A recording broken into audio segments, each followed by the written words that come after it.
وہ سب انہی دو کورٹس کے اندر سنے جائیں گے. تو آپ کو ایسے یہی دو کورٹس جو ہیں وہ بڑے امپورٹنٹ ہیں, سارے کیسز انہی میں سنے جائیں گے. عادل صاحب, 26ویں آئینی ترمیم کا حوالہ دیا آج بیرسٹر علی ظفر نے, اور کہا ہے کہ اس حوالے سے یہ بینچ جو ہے وہ یہ کیس نہیں سن سکتا. کیا کہتا ہے 26ویں آئینی ترمیم میں اس کیس کے حوالے سے اور اس بینچ کے حوالے سے کیا ہی ایسی بات ہے جس کی وجہ سے یہ کہا گیا ہے کہ یہ کیس نہیں سنے گا بینچ؟ ظاہر سی بات ہے وہ آئین ریلیٹڈ معاملہ ہے, الیکشن ایکٹ کا اس میں ہے ذکر. سب سے امپورٹنٹ چیز یعنی یہ بھی اب آئینی بینچ ہی سنے گا. تحریک انصاف ہر چیز کو پولیٹیسائز کرتی ہے, ہر چیز کو پولیٹیسائز کرتی ہے.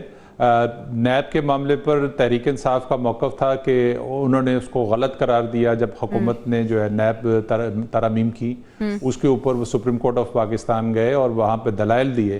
لیکن پھر ہم نے دیکھا کہ انہی دنوں کے اندر, یعنی کہ جیسے ہی نیب ترامیم کا فیصلہ جو ہے وہ مسترد ہوا, ان کی درخواست مسترد ہوئی, اور پھر عمران خان صاحب نے اسی نیب ترامیم کے تحت جو ہے ریلیف لینے کے لیے کورٹ میں درخواست دی کہ مجھے چونکہ یہ نیب قوانین آ گئے ہیں, یہ ترامیم ہو گئی ہیں, تو اب اس کے تحت مجھے ریلیف دیا جائے. ایک طرف وہ ان ترامیم کی مخالفت کرتے ہیں اور دوسری طرف جو ہے انہی ترامیم سے جو ہے وہ فائدہ اٹھانے کی کوشش کرتے ہیں. آج بھی, کل اسمبلی کے فلور کے اوپر بھی وہ اس کی مخالفت کر رہے تھے 26ویں آئینی ترمیم کی, اور آج سپریم کورٹ آف پاکستان کے اندر 26ویں جو آئینی ترمیم ہے اس سے فائدہ اٹھانے کی کوشش کی کہ یہ کیس قاضی فائز عیسیٰ جو ہے وہ اس کو واپس کر دیں اور یہ آئینی عدالت کی طرف چلا جائے اور ان کو کوئی سپیس مل جائے. لیکن ایسا اس وجہ سے بھی نہیں ہوا, جیسے افتخار کہہ رہے تھے کہ صدر مملکت جب رات پارلیمنٹ نے منظور کی ترمیم, اس وقت ایک میسج آیا ایوان صدر سے کہ 8 بجے جو ہے وہ ایک اسپیشل تقریب ہوگی جس میں صدر مملکت جو ہے وہ سائن کریں گے. اور اس کے پھر کچھ دیر بعد جب ترمیم منظور ہو گئی تو پھر میسج آیا کہ صدر مملکت 6 بجے جو ہے سائن کریں گے. کوشش یہ تھی کہ جو سورج نکلنے سے پہلے اس ترمیم پہ دستخط ہو جائیں,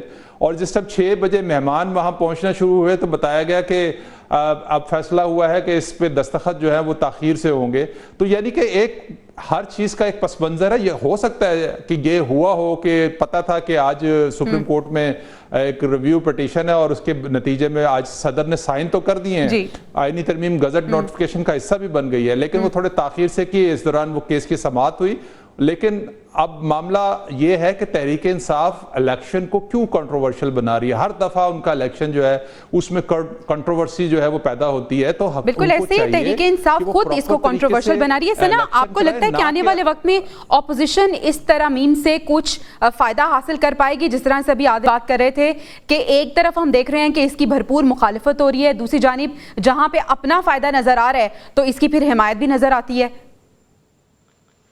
دیکھیں, میرا خیال ہے کہ تب تک ہی زیادہ فائدہ اٹھایا جائے گا جب تک فائز عیسیٰ صاحب کچھ دن کے مہمان ہیں. ان سے ہر دن یہ سوال کیا جائے گا کہ آپ کیسے یہ کیسز سن سکتے ہیں. یہ بالکل ویسے ہی ہے, نیب کا صحیح حوالہ دیا آپ کے کسی پینلسٹ نے کہ جب نیب کے امینڈمنٹس, حالانکہ ان امینڈمنٹس کے خلاف خود خان صاحب گئے تھے, لیکن جب وہ فیصلہ نافذ العمل ہوا تو اس کا فائدہ انڈائریکٹلی خان صاحب کو بھی ہوا. لیکن ان دا لانگ ٹرم جتنے نقصانات اس امینڈمنٹس کی وجہ سے ہوئے جو کہ نیب کے قوانین میں تھے وہ آپ کے بھی سامنے, ہمارے بھی سامنے. اب یہ جو امینڈمنٹس کی گئی ہیں یہ درست کہہ رہے ہیں عادل بھائی کہ جس طریقے سے اور جتنی اجلت میں کی گئی, مطلب ایسی کیا آپ کو ایمرجنسی تھی کہ آپ نے آدھی رات سے لے کے الگ صبح تک یہ امینڈمنٹس کروائیں؟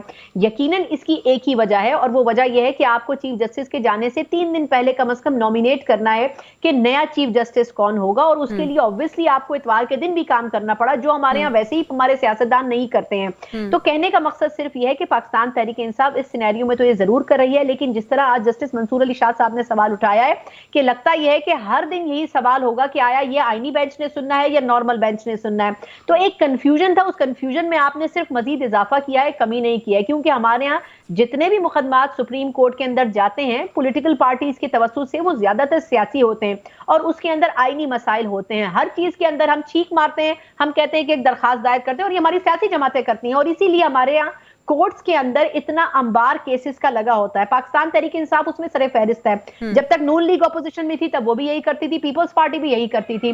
یہ صرف انگیج کرنے کے لیے ہوتا ہے اور چیزوں کو لنگر آن کرنے کے لیے ہوتا ہے. میں آخری پوائنٹ صرف مخصوص نشستوں کا کہنا چاہوں گی کہ آپ یہ دیکھ لیں کہ وہ مسئلہ کب سے شروع ہوا آج تک اپنی جگہ برقرار ہے. تفصیلی فیصلے پہ تفصیلی فیصلے وضاحتوں پر وضاحتیں آ رہی ہیں لیکن نتیجہ 0/0 ہے. آپ نہ تو یہ طے کر سکتے ہیں کہ آیا مخصوص نشستیں پی ٹی آئی کے حصے میں ہیں، نہ یہ طے کر سکتے ہیں کہ حکومت کے حصے میں، کیونکہ نہ تو آپ فیصلوں کو مانتے ہیں اور نہ اپنے پارلیمنٹ کے تقدس کو اپلائی کرنا ہوتا ہے، کیونکہ دونوں طرف اگر ریجڈ پوزیشنز ہوں گی تو کہیں بھی کوئی فیصلہ نہیں ہوگا. اگر میں اس امینڈمنٹ کی بات کروں تو اپوزیشن نے اس کو آگے چل کر ان دا لانگ ٹرم قبول نہیں کرنا، وہ اس کے خلاف بار بار کورٹ میں جائے گی اور حکومت نے اس کو بعد بھی نظر میں ہر صورت میں اپلائی کروانا ہے.